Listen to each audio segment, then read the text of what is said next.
Hi friends, welcome back to our YouTube channel. ഇന്നൊരു പുതിയ video ആയിട്ടാണ് വന്നേക്കുന്നത്. ഇന്നത്തെ വീഡിയോ ക്രാഫ്റ്റ് ഒന്നും അല്ല കേട്ടോ. ഇന്നത്തെ വീഡിയോ നമ്മുടെ പി എസ് സി ആയിട്ട് റിലവൻ്റ് ആയിട്ടുള്ള, അതായത് പൊതുവിജ്ഞാനം GK നോക്കാമെന്ന് വിചാരിച്ചു.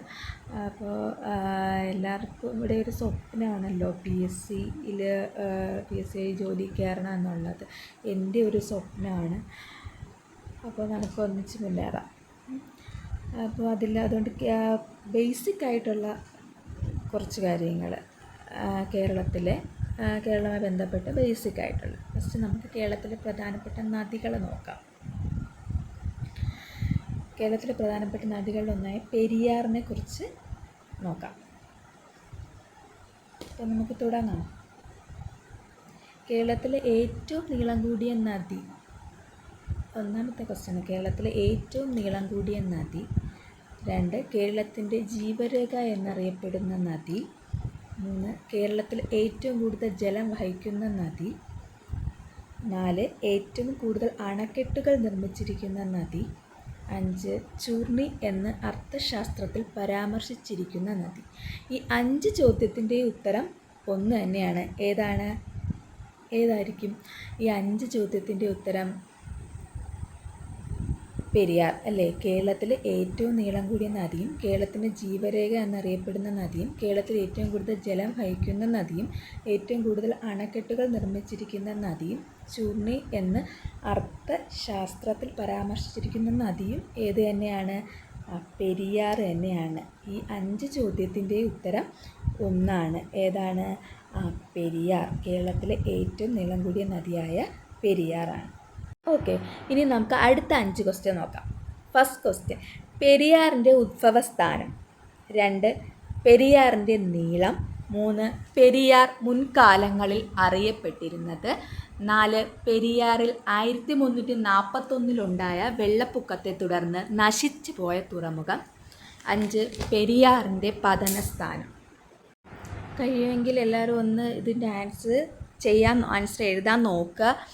പെരിയാറിൻ്റെ ഉത്ഭവസ്ഥാനം, പെരിയാറിൻ്റെ നീളം, പെരിയാർ മുൻകാലങ്ങളിൽ അറിയപ്പെട്ടിരുന്നത്, പെരിയാറിൽ 1341 വെള്ളപ്പൊക്കത്തെ തുടർന്ന് നശിച്ചു പോയ തുറമുഖം, പെരിയാറിൻ്റെ പതനസ്ഥാനം. ഓക്കെ, അപ്പോൾ പെരിയാറുമായി ബന്ധപ്പെട്ട 5 ചോദ്യമാണ്. പെരിയാറുമായി ബന്ധപ്പെട്ട 5 നമ്മൾ പറഞ്ഞു കഴിഞ്ഞു. ഇത് പെരിയാറുമായി ബന്ധപ്പെട്ട 5 ക്വസ്റ്റ്യനാണ്. ഇതിൽ പെരിയാറിൻ്റെ ഉത്ഭവസ്ഥാനം ഏതാണ്? ശിവഗിരി മല. പെരിയാറിൻ്റെ ഉത്ഭവസ്ഥാനം എവിടെയാണ്? ശിവഗിരി മല. പെരിയാറിൻ്റെ നീളം എത്രയാണ്? 244 കിലോമീറ്റർ ആണ് വ്യാപിച്ച് കിടക്കുന്നത്. പെരിയാർ എത്ര കിലോമീറ്ററാണ് വ്യാപിച്ച് കിടക്കുന്നത്? 244. പെരിയാർ മുൻകാലങ്ങളിൽ അറിയപ്പെട്ടിരുന്നത് പൂർണ്ണ എന്നാണ് പെരിയാർ മുൻകാലങ്ങളിൽ അറിയപ്പെട്ടിരുന്നത്. പെരിയാറിൽ 1341 വെള്ളപ്പൊക്കത്തെ തുടർന്ന് നശിച്ചുപോയ തുറമുഖമാണ് കൊടുങ്ങല്ലൂർ, അല്ലെങ്കിൽ ഏതാണ്? മുസിറിസ്. കൊടുങ്ങല്ലൂർ അല്ലേ? വേറൊരു പേരെന്താണ്? മുസിറിസ്. പെരിയാറിൻ്റെ പതനസ്ഥാനം വേമ്പനാട് കായൽ. പെരിയാറിൻ്റെ പതനസ്ഥാനമാണ് എന്ന് പറയുന്നത് വേമ്പനാട് കായൽ. അപ്പോൾ പെരിയാറുമായി ബന്ധപ്പെട്ട 5 ചോദ്യങ്ങളാണ് അപ്പോൾ പറഞ്ഞത്. ഇതിൽ മൊത്തം 10 ഉണ്ട്. അതിൽ 5 പെരിയാറിൻ്റെ വിശേഷണം അല്ലേ? ഏറ്റവും നീളം കൂടിയ നദി, പിന്നെ ചൂർണി എന്നറിയപ്പെടുന്ന നദി, പിന്നെ ഏതായിരുന്നു? പെരിയാർ. കേരളത്തിൻ്റെ ജീവരേഖ എന്നറിയപ്പെടുന്ന നദി, കേരളത്തിൽ ഏറ്റവും കൂടുതൽ ജലം വഹിക്കുന്ന നദി, ഏറ്റവും കൂടുതൽ അണക്കെട്ടുകളുള്ള നദി ഏതാണ്? പെരിയാർ.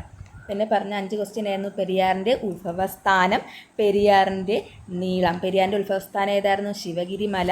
നീളം 244 കിലോമീറ്റർ. പെരിയാർ മുൻകാലങ്ങളിൽ അറിയപ്പെട്ടിരുന്നത് പൂർണ്ണ. പെരിയാറിൽ 1341 വെള്ളപ്പൊക്കത്തെ തുടർന്ന് നശിച്ചുപോയ തുറമുഖം കൊടുങ്ങല്ലൂർ അല്ലെങ്കിൽ മുസിറിസ്.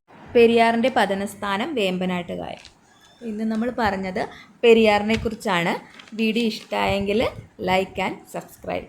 Thank you for watching.